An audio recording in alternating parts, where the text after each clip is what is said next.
This is Scoreboard with Chris Titley. Powered by Swiftex. Where can crypto take you? Hi, it's Chris Titley here. In today's episode of Scoreboard, the podcast, I'm joined by Brandon Starcevich. Brandon, thank you so much for being part of this series. No problems. Thanks for having me on. We are sitting here on the 12th of February 2026. A big 2026 for you. A lot of change. I'm curious, Brandon, around how your 2026 has started so far. Yeah, obviously a big move, or the end of 25, and no, it's been really good to be back in Perth, around familiar surroundings, family, friends, and yeah, the change has been nice for me. I think it's been good. New football club, new faces. Really enjoyed it so far. And the familiar faces and familiar places, etc., has much changed? Is there any distinct differences to Perth and the surroundings? There's a few new buildings here and there, but other than that, not much has changed. In the 8 or so years I was away, but sort of pop back in every now and then and see new things pop up. But all the people and all that are pretty similar. What about the coffee, mate? Brisbane versus Perth? I probably haven't done a whole lot of exploring. I can't too early to compare, but I think it's probably pretty similar. It's not. I think the only place you can say or can compare coffee to is Melbourne. So I think pretty on par. Yeah, mate. And the move back to Perth after such a long time in Brisbane and such a long time in big moments and big games in footy. Can you talk us through the thinking around that and also the process in your brain? Yeah, so obviously end of end of 2024, I was coming into the contract, end of my contract the next year. So I thought, it'd be a good chance to maybe explore. I'll be a restricted free agent, but explore, that side of the industry and see what else was out there. I think, I'd put myself in a position where I gave myself the right and deserved to do it. So, it's just a good opportunity to see what else was going on. And I really enjoyed my time in Brisbane. It was going to be hard to leave, but the pull to come back home to Perth has always been there.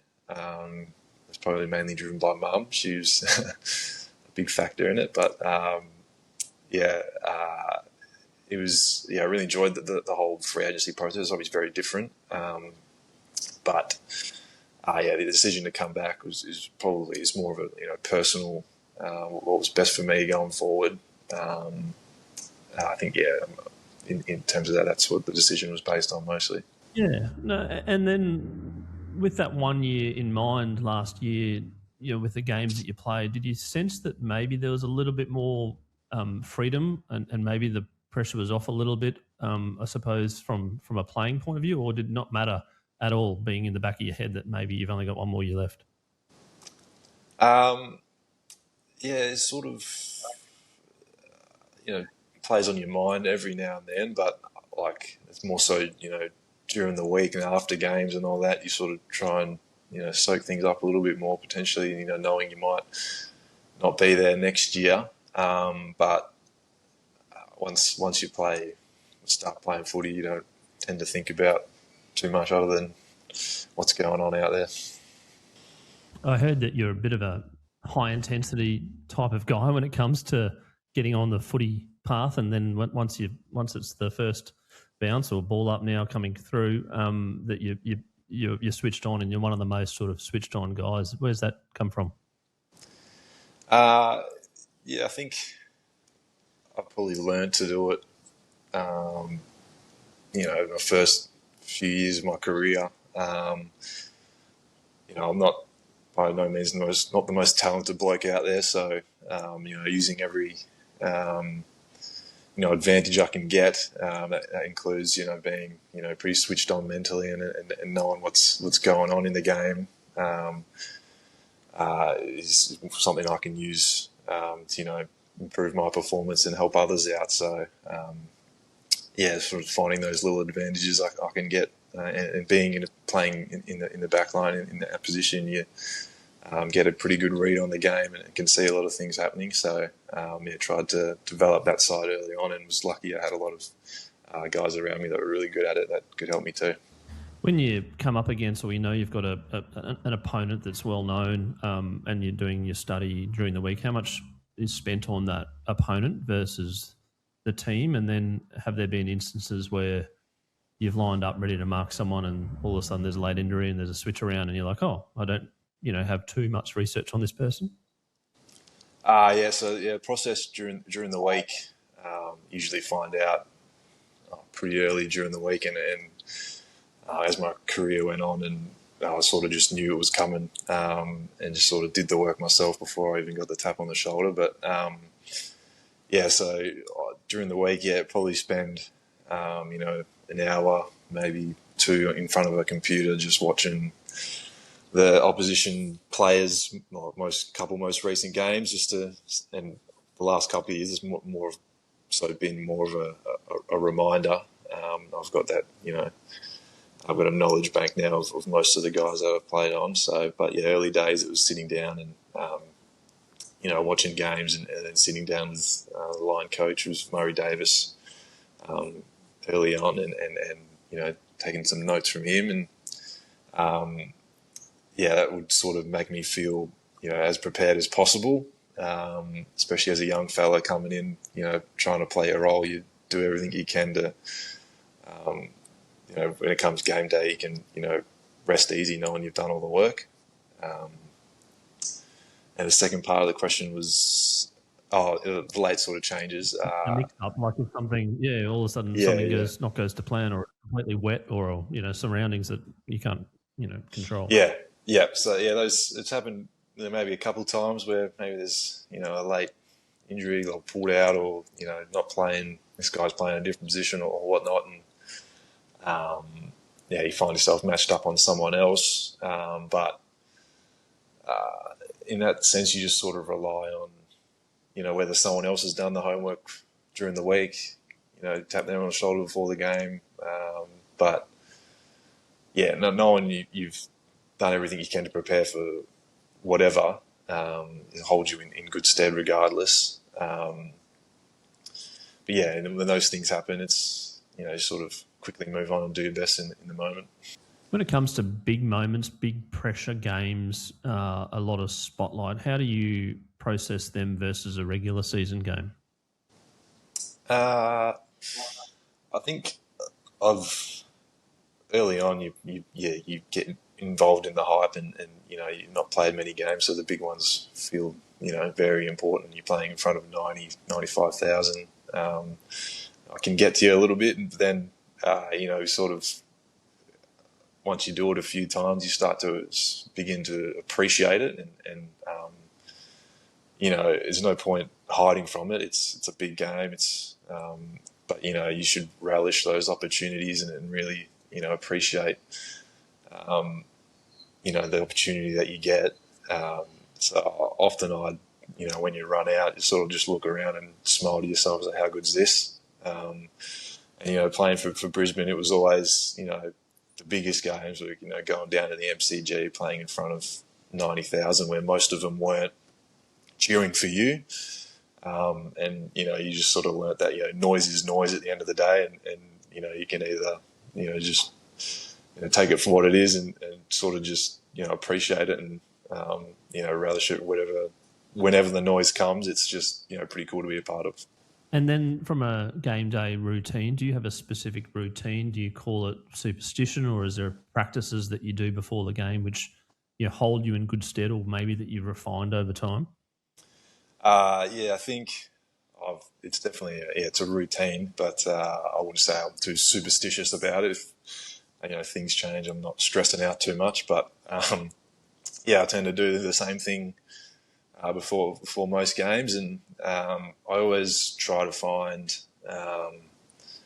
usually we do an outside warm up, then come inside and do an inside warm up before we go out, and in between those two, I just try to find a little bit of quiet time where I can just sit there and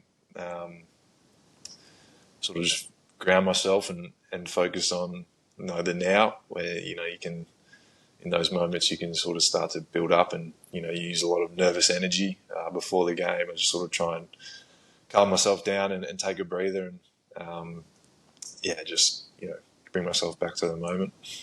Do you have a specific breathing technique that you've worked on, or do you visualize? And if so, what do you think about? Breathing, just sort of try to. It's more of I'd say more of a mindfulness sort of thing. Just noticing everything and focusing on the breath, and that sort of. There's no better way to sort of reconnect and come back to now. Your mind's not going anywhere else when you're just focused on your breathing and what's going on around you. That sort of helps me sort of stay a bit calmer. And then, a moment just before we run out, I'd sit in my locker mostly and just sort of close my eyes and just sort of. And Chris Fagan was a big part in this. Was a lot of times you can visualize all the fancy things. I think kicks, marks, handballs, but I try and focus on and visualize the little things that when I'm playing well I do really well, whether it's quick feet and being hard to play against, hitting a body and using my power. So that was the sort of things I'd try to visualize just before you ran out, and then a quick little smile just to sort of relax myself again and get out there and do it. When you close your eyes, do you squeeze your eyes really tightly, or you're like a little soft close? Just a little soft close, yeah. Don't want anyone to think something bad's happening to me when I'm sitting there with my eyes closed.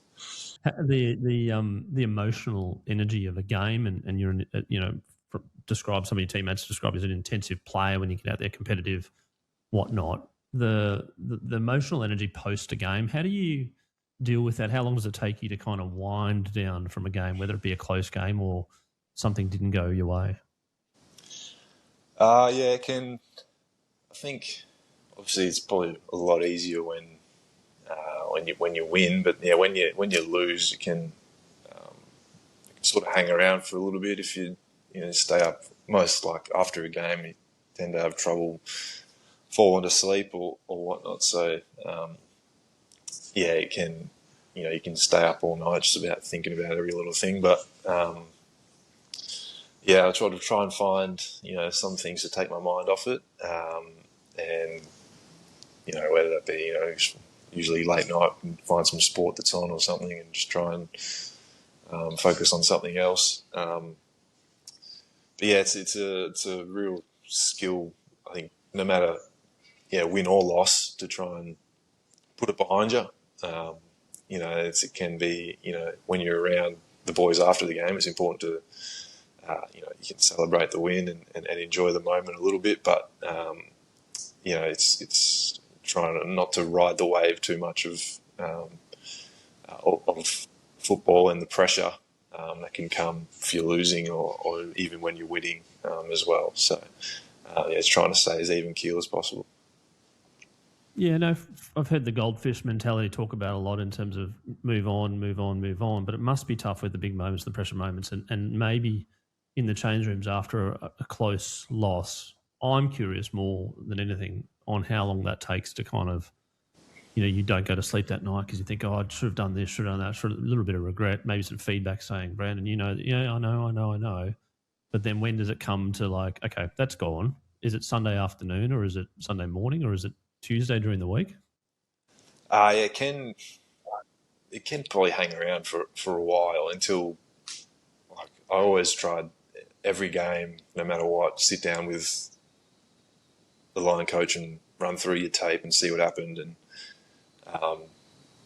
that usually happens, the Monday or whatever. And, once that's done and then the team review's done, you can file it away and move on to the next one. That's, it's important to take, learnings from those things, from those losses or the, it's always important to grow. So if you just, tuck it away and try and forget about it, it's kind of come back to haunt you at some stage. So it's important to acknowledge it, and then, work on it during the week. It sort of gives you even more peace of mind, talking about it and working on it, in the days after, to sort of really put it to bed. Mate, you've had a couple of setbacks with injuries, etc. I'm curious, it sounds like you're an ultra competitive sort of person. How did you cope with not being on the pitch, and then the mindset shift to wanting to get back out there and doing everything possible to kind of compete, versus in the back of your mind going, oh, I've still probably got another 6 weeks or 4 weeks out, etc. Yeah, I'm not a very good watcher. So yeah, missing out on games is tough. Sitting on the sideline, and especially when I was at the start of this year, the start of last year, 2025, I missed a bit of time. The Lions probably weren't doing so great, and leaving it late to sort of kick into gear and finish games off. I was having a bit of a tough time watching that. But yeah, it's once you get, spending time in rehab, the more you do it, the more I need to do everything I can in these sessions where I'm, one-on-one with a bike or an assault bike, the grinders, all that stuff, doing swims. If I can do everything I can when I come back, I've done everything I can to be in the best shape possible, because there's nothing that compares to a game of footy in terms of the conditioning stuff. So you can do all the work you want in the gym and out on the track, running laps. It doesn't compare to, what happens on a footy field. So I was just doing everything I could to make sure I was in the best condition to have an impact when I did come back onto the field. And Brandon, looking back at 2025 with that setback, but then what happened to the Lions and the team, and to go back to back and to win a premiership, a bit of a, I suppose, from a goal point of view, at the start of the year, you would have loved to have played every game, but at the end you ended up winning a flag at, second time back to back. How do you go about sort of visualising goals individually and team, and the combination of both in your head, and then now looking forward to 2026 when it comes to goals? So I'm not a huge goal setter, long for individually, but always trying to get something out of each day is mainly how I go about it. Whether that's just ticking little things off, and obviously I do have sort of big goals that I'd like to achieve, but at the end of the day, my goal really is to play my role as well as I can, so that's doing that hour of prep, watching an opposition player, or getting in and doing extra recovery or whatnot. So those are the sort of the mini goals I probably set myself each day that can contribute to the team success mostly. And then sorry, you keep going. I was going to say, just for 2026, it's pretty similar. Obviously, a new environment, new club, potentially different sort of roles. So it's figuring those things out, and not much of that will change for me. Yeah, I was just going to touch on that, and figuring it out in your role within the team, and maybe what the team needs of you or the coach needs of you versus what you may have had in Brisbane. That might be a little bit, some, I wouldn't say teething problems, but certainly some adjustment. Yeah, definitely. And I've, sort of encountered that over the pre-season when, we just start doing our match sim stuff. It's a different brand of footy. It's a different ideas, different, players playing with. So, learning to play with them, and what they're good at, and how I can fit in, has been a big part of my first few months here at West Coast. So figuring those things out has been a big part of this pre-season, and no doubt it will continue into the year, and I'll still be trying to figure a lot of those things out as we go. And mate, away from training and game day, what's been taking up a bit of your time off the field? I always like to talk about people's hobbies and projects off the field. What are you up to? Just this year, starting a little family-run business with a couple, or Craig and my cousin Jackson. It's kind of leaning into the business side of the world, and is a bit different for me. And what we're trying to do, it's called Club Scout. It's trying to solve a problem that is prevalent in local footy at the moment, and hopefully that can have an impact on players and clubs, and really help them out. And when it comes to Club Scout, and I've seen a couple of Instagram, etc., what's the premise around the problem that you're solving in I suppose in a simple explanation, going back to grassroots sport, which I love? So it's a platform where players can get a valuation. Local football players get a valuation on how much they're worth, and then on the other side for footy clubs, it's helps them in their recruiting space, and do it efficiently using actual data instead of reputations and a bit of guesswork that can be involved at the moment. Yeah, I'd imagine that there's a fair bit of guesswork when it comes to recruiting for clubs, and as a player going through various systems and various clubs, how do you think that would sort of resonate with you as a player, getting a score and then maybe having some clubs approach you, and how that may change your confidence? Yeah, so even going through the free agency stuff last year, I think it can sort of relate back to that, where players you don't fully know what you're actually worth, and at the top level we've got managers and agents who got their finger on the pulse with all that, but at the lower levels you don't have access to that stuff. So being given the data and a number really creates great opportunities for local footy players to maximise their careers, and it's built a formula that gives them per game values, and it's not built off like the hype. It's a lot of data and numbers have gone into it, so that players really know what they're actually worth, and can take that back to their clubs, and whether that their own clubs, or go out and look for other opportunities. Yeah, no, for sure. Excellent. And then I've had the privilege of interviewing your Uncle Craig from Switzerland the other day. Do people get confused that he's your dad and all that sort of stuff? Does that happen quite a bit? Yeah, it still goes on a little bit. How does it going working with your dad, uncle, and your cousin?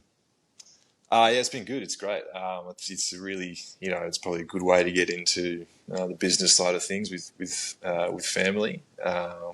Sort of makes that a bit easier, and obviously, with this platform, Craig's obviously been involved in football for a long time, and then Jackson's played, has played a lot of local footy and has seen the problem firsthand. Working with those two is going to be really good, and it should run smoothly, hopefully. There you go, Club Scout. We've got Craig being the coach and also former player with a few grey hairs. You've got Brandon with no grey hairs, currently in the AFL system, and Jackson who's experienced the club system through and through. So the skill sets and capabilities and experience there. I wish you all the best, and hopefully we can support Club Scout when the best we possibly can. Now, When it comes to sponsors and also outside interests, we've also got a sponsor here. Club Scout's not a sponsor. Maybe Club Scout could be a sponsor of Scoreboard in the future. We shall see. But in the meantime, we do have a major sponsor in SwiftX. SwiftX is Australia's most trusted cryptocurrency platform with over 1.5 million users in Australia and New Zealand. And previously to that, I was saying 1.1. It's grown rapidly. And as part of their partnership, we do a little segment called the SwiftX Bucket List. And that's a bucket list sporting event, Brandon, that you haven't attended live that you'd love to attend thus far. There's certainly a couple that jump out. One that just gone, probably the Super Bowl, would be pretty cool to go to. And then also probably like to go to the Masters and watch. Yes. Did you watch it last year with Rory? Yes, I did. I was very keen on it. Walking down 18 on the final day would be pretty cool. Are you a golfer? Play a little bit of golf. I'm not very good, but I enjoy it. And then the Super Bowl, my kids have been listening to the halftime show quite a bit, and the entertainment, the theatre. I saw Ali Anderson actually from the Brisbane Lions women team was posting from there, so she got a Guernsey this year to the Super Bowl. Would you have any preference of teams playing or just wherever and whenever? I am a LA Chargers fan, so ideally go watch them playing one. As for location, I don't really know. I think Vegas and maybe one in Florida would be pretty cool. But I don't know. No bias, no nothing. I just would like to get to one. And then you've got the NFL coming out here this year, and then some suggestions it's sort of September or even October. There's going to be a bit of a build-up, I suppose, when it comes to finals footy. And I don't think they've named a date yet with the NFL. What do you think about the NFL coming to Australia, sort of just towards the peak, or maybe just after the AFL footy finals series? Yeah, I think it'll be really good. I'm pretty keen for it. It's a long way for them to travel, so hopefully, it'll be a spectacle nonetheless. We have 90,000 at the G, I think. Two very good teams coming over, so that'd be pretty cool. Be one hell of a tailgating party. I reckon the whole precinct will have / barbecues and food trucks, etc. So should be a good outing. Now we've also got another sponsor in PocketSmith, and PocketSmith is the personal finance app for the household CFO, the one keeping the budget in check, paying the bills and kicking goals. Over 80,000 Aussies use PocketSmith to track their spending, see their net worth and plan ahead. And we were just talking about value and scores and agents, etc. When it comes to money flowing around the place with the business of sport, Brandon, I'm curious, are you the CFO of your household? Are you a budgeter? Not a huge budgeter. Try and stick to a weekly sort of amount, but more so if I'm, saving up for a holiday or something later in the year, I'll, try and put some money away for that. Now, I am also curious about your favourite all-time sporting moment, and you've had a few recently that involve yourself and your team, but I preface this as this does not involve you. It's something that you could watch 10,000 times over. Brandon Starcevich, your all-time favourite sporting moment? Yes, tough one. I might... the bias will come into play again, but I'm a Golden State Warriors fan, and then watching the 2022 championship, sort of... yes, yeah. Sort of everyone had written them off, said they were too old, couldn't do it again, and they come out and smoked them. So it was that was pretty cool to watch. Mate, it was. They had, I think they had Steph and Clay and Draymond. Green was the one was like, oh, he's too old, etc. But just a fierce competitor. A bunch of misfits as well, potentially supporting them, but they got the job done. Yeah. Now, we've also got our scoreboard moment, and that is a moment in your life which, from that moment, life changed. But it's quite visual, and it's pretty hard to forget from your brain. I'm curious, Brandon, what your scoreboard moment is. I think for me, it was when I was coming into my 18th. Well, I was 18, and coming into my under 18s year group, my year playing for hopefully WA, and then get drafted at the end of the year. And I'd had a back injury at the start of the year, so missed all pre-season stuff, and probably didn't look after myself very well. And then came around to WA Academy squad time, and Peter Sumich was the new coach of the under 18s, and he said to me, like, you've been involved in the state programs from 16s. I was an underager the year before, and look, we're not, like, what you've done put forward so far this year isn't going to cut it. Like, we'll make you a train on for this 18s team this year. And I think I was not so much being handed all those things the years before, but it was sort of a bit of adversity I had to face probably early in my AFL or sporting career, and he sort of put me. Peter Sumich, probably owed a lot to him. He sort of put me to it, and sort of made me sort of lock in a little bit and sort myself out, and ended up having a pretty good academy training squad program. Sort of put my name forward again and again, and was playing against the 18s team in scratch matches and stuff, and had some good performances in there, and got my chance called up to the regular squad, and had a good 18s carnival, and then got drafted from that. So the sort of reality check from Peter Sumich held me in good stead. Mate, that's a great moment, and I love that. I love that sort of moment that's so clear, and it's not sort of 8-9 years ago, but it's so clear. And just on touching on that, I always ask my guests around their club experience and their grassroots experience. Is there a club there that you'd love to shout out to? So Mount Lawley Inglewood Junior Footy Club played on my Auskick up till I think it was 15 or 16. A lot of friends, a lot of good memories down there, kicking the footy around, and it got me pretty much to where I am today. Mate, that's brilliant. Now I've got a couple of rapid fire questions to finish. You're going to come out and suit up against the Brisbane Lions this year. Who do you want to mark? What do you want to say to them? And what's the battle going to be about? Yeah, I don't know. There's a few mind games could be played there potentially if I, maybe head over to Kai and sort of try get in his head, or go to Charlie. Could also get in Kai's head because he probably wants to be the best forward in that forward line, and if I didn't go to him, he might think he's not. So there's a few different levers we could pull there to try and ruffle some feathers. But I don't know. I'll take any of them. I've got some good history playing alongside them at training, so it'd be good fun. Good fun and a good battle. You'll fire up for that game, you reckon? Oh yeah, absolutely.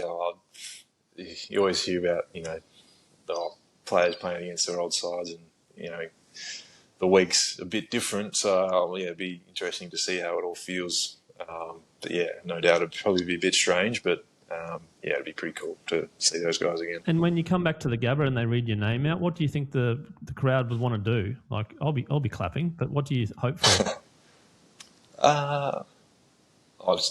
If they just ignore it, that'd be great. I'd probably just don't do anything. No, but whatever they choose to do is fine. I don't mind.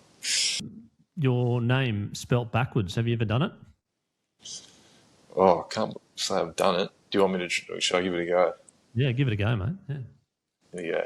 HCIVECRATS.